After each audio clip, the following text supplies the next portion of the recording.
Hey, good morning. Happy Thursday, everyone. It's Meredith. I'm here with our message for the 8th of September, 2022. We will be using Sawyer's Path, another one of our favorite decks that we haven't seen in a while. Tuning into the energy atmosphere of the day, of course. And I just want to put a thank you out there to those of you who've been sending me emails on the readings. Really appreciate it. And thanks for your requests for what you'd like to see in the readings. I will incorporate them. Okay, today, what do we got? We've got the sun in Virgo. We've got the moon in Aquarius. We are on the eve of Mercury going retrograde through October 1st. And we have a full moon in Pisces on the 10th. Can you feel it? I know I can. All right. Oh, yes. Excellent. And we're starting out with the Hermit. A quest beckons. Yes. You know, recently, as in sometime in the last several months, I had a bit of a vision with this card. I saw how when the Hermit holds his lantern up, it shines the light into our subconscious. Shows us something out of our shadow. And I feel like that's the quest, to take a peek at our own shadowy, what do we call it? Our own shadowy programming. Yeah. And to bring our enlightenment to our programming. And I know we talk about this quite a lot on the channel, and it's because I feel like we're trailblazers, we're groundbreakers with our own self relationship. We're not willing to settle for the status quo. We're not necessarily content with whatever the herd's doing. And that's sovereignty, isn't it? That's being resolute within one's self-relationship.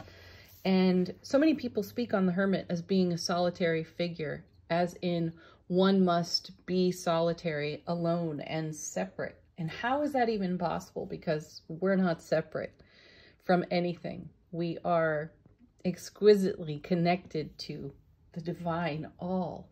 So why not shine the light of the divine all into the subconscious, bring to the light what has been sleeping, and wake it up, shake it up. That's the quest. Next two cards coming out of the deck. Yeah, awesome. Perfect. Ace of Swords, the divine and cosmic gift of truth, clarity, brilliant clarity at that. And I can't help but think about the King and the Queen of Swords when I see the Ace of Swords and their blessing of discernment, and how important our discernment is when it comes to the Hermit, when it comes to our quest. There's been quite a focus in recent days with my guides and angels. They have been nonstop talking with me, which is wonderful. It makes for an exceptionally exciting day. And so much of their conversation has been about quality life experience. What do I want out of my experience? How can I make the most of this now moment to have that channeled message coming through the guides and the angels consistently is an inspiration all its own, right? So we're all getting this type of inspiration in our unique way. And whether you channel it, whether you are empathically picking up on it, however you receive your intuitive knowledge, wisdom, gifts, it's coming to us gently and in repetition. beautiful. And I like that it's happening in these now moments, because we've had a very dynamic season, as we've talked about here on the channel through the summer months. We've had a very dynamic season of change, and we've been challenged to upgrade our frequency and do the very best with the resources that have been provided to us and everything we already have on hand. So I feel that there's kind of a graduation happening here in these two cards. We've spoken quite a bit, or the cards have inspired us to speak quite a bit about how we have been upgrading, up-leveling, shifting frequency. And when that happens, so much of what is familiar crumbles and falls away for us. And there can be the tendency to grip, to grasp, to hang on to something that we have outgrown, even though what we have outgrown continues to show us that it no longer fits. Why do we grab? Why do we cling? Why do we hang on? Because that familiarity is a great comfort to the creature comfort aspect of our ego presence. So this is what the Hermit is showing us in the light and bringing us truth and clarity around those situations and circumstances for us. It's quite beautiful. And that to me is a huge message about you've prayed for and asked for exceptional quality in your life. You've said yes to your happiness. So make way for it. We've seen the Wheel of Fortune plenty. We've seen the Death card plenty. And we've also seen cards that indicate that we are in a swift moving atmosphere. We've also seen cards about the surprise and the delight that we don't see coming. So the universe puts its own spin on it, upgrades it even more. So make way. That's what I'm getting here. Lift your lantern, shine your light into your shadowy subconscious and see what's there. Embrace it lovingly and ask yourself, does this contribute to the quality of life experience that I pray for, that I create, that I make way for? And if it isn't, bring more unconditional love. We all need more love, not less, right? Good old Matt Kahn. That's one of the best things I think I ever read out of his first book. All right, next card. Yeah, 5 of Swords. Get ready to destabilize your foundation. And seriously, you're going to be very serious about that. You can have fun while you're doing it, but you mean business. Add the ace to the 5 there and you get the 6, and you're moving on, which is excellent.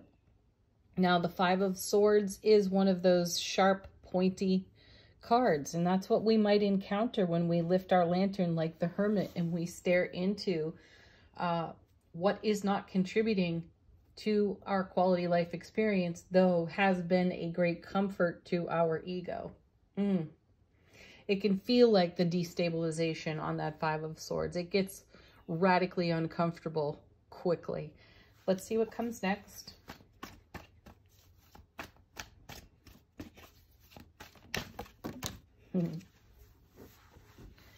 All right. Wow. 1, 2, 3 on the floor. Oh, this is excellent. And 1 extra on the table. There it is. There's confirmation. There's the 6 of Swords. So now we've got the 6 of Swords twice. We are moving into much more favorable, high quality waters for ourselves.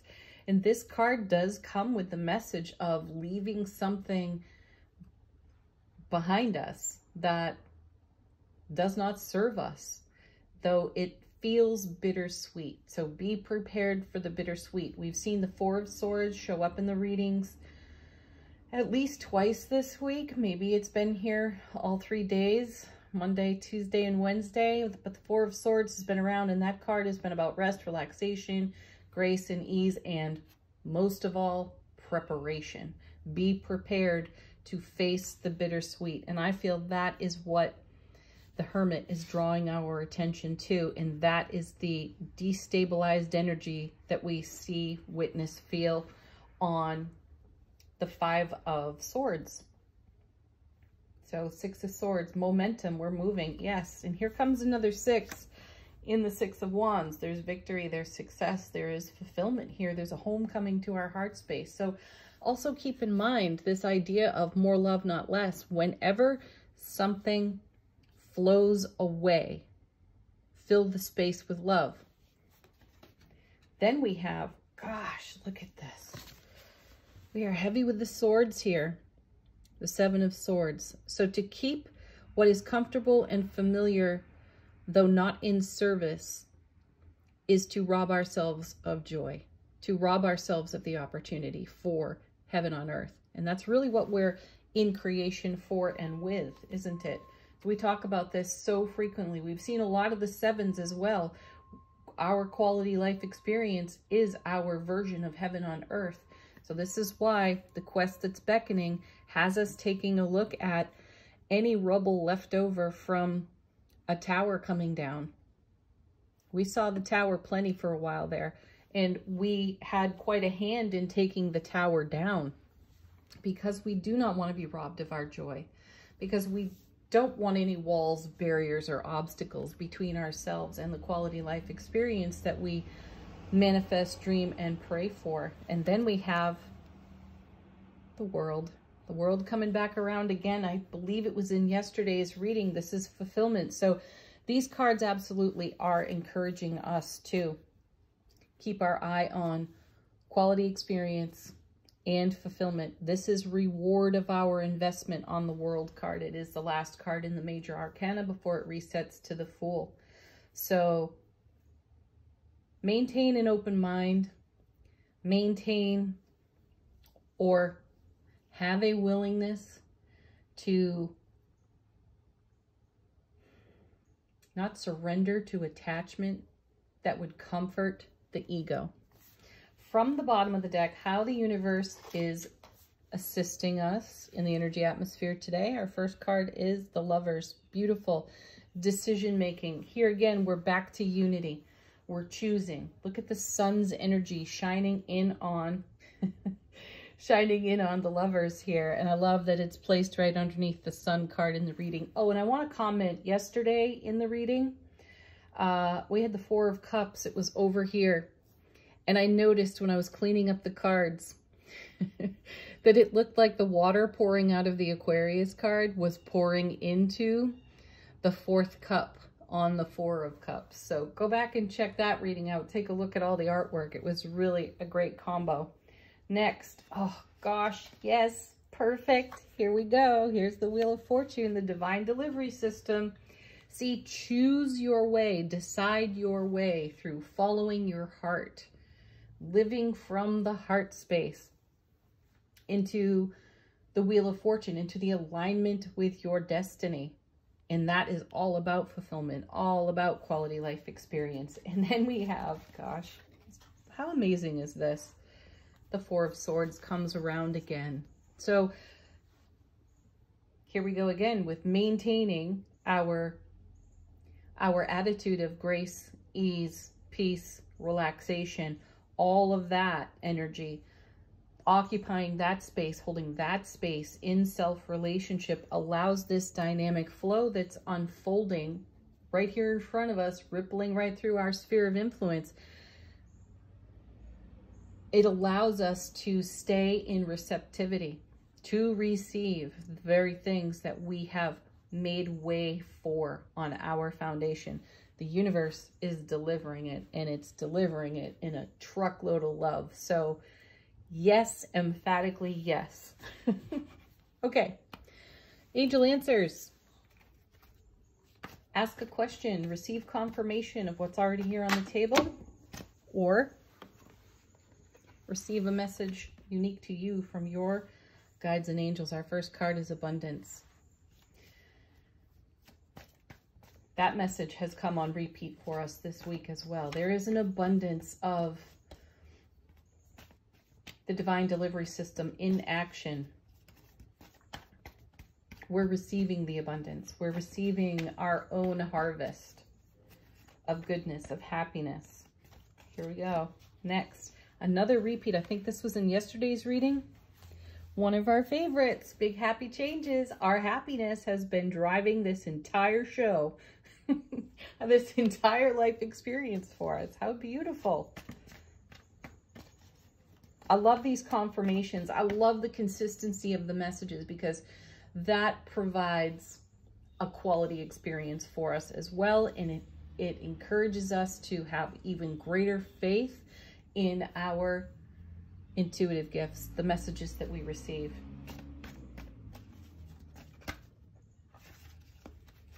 Confirmation 2, 4 of Swords. Let go.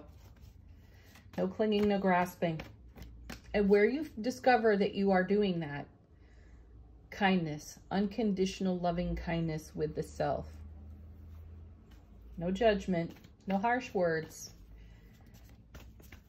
Take a breath, let go, and allow, because what is coming behind whatever it is you want to hang on to is bigger, brighter, greater, and even more loving than what you previously knew. One more. Yes. We've got improving health. Yeah. This is so good for our well-being on all levels. So let go and allow. Allow all the finest energy to flow into your beingness and reap the rewards. Live the reward of everything you have invested in your experience. Okay, from the Sacred Spirit reading cards, a message from our soulful presence to our waking consciousness. Wow. This card just slipped sideways out, and I love when this happens. Gosh, this is just the best card witching ever, because this is the kind of confirmation we want to see in a reading like the one before us. Eternal union. This is confirmation of the Lover's card. This is confirmation of us following our heart. This is us living harmoniously in our divine feminine, divine masculine energies. And the message here is new love is forming. And that is a message of, I feel like that's new love being received. Wherever we shine the light, wherever we lift the lantern on the Hermit card and gaze into the darkness of what's been sleeping, what's been a program running behind the scenes, running the show, right? Every time we see that, we can use that energy to its highest and greatest potential. And we can recognize if that energy or that experience is still in service to us. And if it is no longer in service to us, if it's just something that's outdated and running on some old Vulture Thought tape loop, we can let that go and allow the love that awaits us, pure, raw, blissful energy of universal love that awaits us, to fill that in. How amazing is that? And then imagine the places we'll go because we've got more love, not less. All right, I feel like another card out of this deck.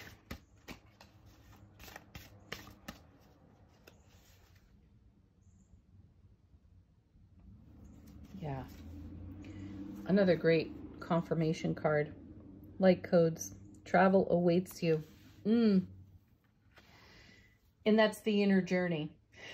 The inner journey into your own subconscious brings all this beautiful light and so much more that we see here on the table. Have a beautiful Thursday, everyone. Peace, happiness, laughter, joy. Namaste.